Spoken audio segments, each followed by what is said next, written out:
65% of your budget is based on one commodity, it's really difficult, and it can be very tricky to try to forecast years in advance.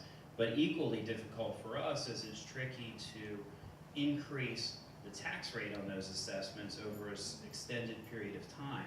Because in my mind, first, real estate tax assessments are a regressive tax. You know, the higher income people, as a percent of their income, pay a way lower amount of taxes on real estate than particularly older folks who are on fixed incomes. When they get their real estate tax bill from the county, it's pretty profound.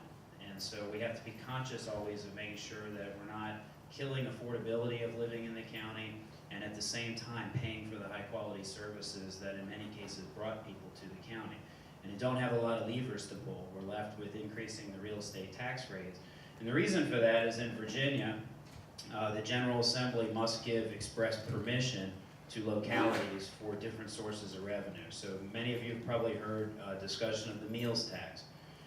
If you go into the city of Alexandria to go out to dinner, you know you pay an extra meals tax that you don't pay in Fairfax County. And actually you do pay that in most localities in Virginia, but you don't in Fairfax County. And the reason for that is, in order for us to enact a meals tax, we have to first have it approved by the voters in the form of a referendum.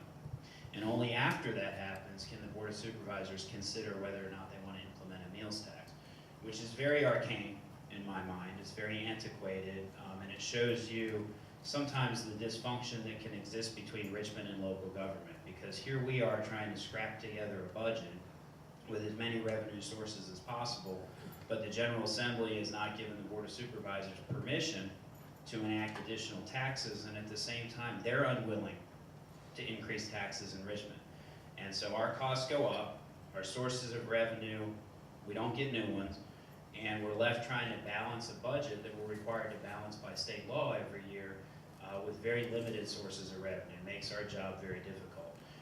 So on the meals tax piece, I support putting out a referendum and asking the voters to vote on whether or not they want us to enact this tax. If it were enacted, it would generate in Fairfax County, estimated, about $80 million a year. That sounds like a lot of money. $80 million a year sounds like a lot of money. But really, that's only about 3.5 pennies on the existing real estate tax rate, is $80 million. An existing penny right now is about 23 million.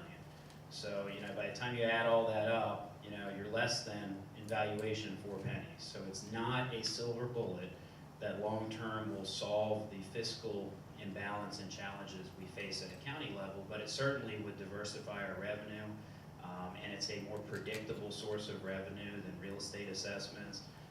And about 30% of the revenue paid on a meals tax comes from people who don't even live in Fairfax County. So these are people who work here, they live in Maryland, they go out to lunch. These are tourists coming through our area, they go out to eat.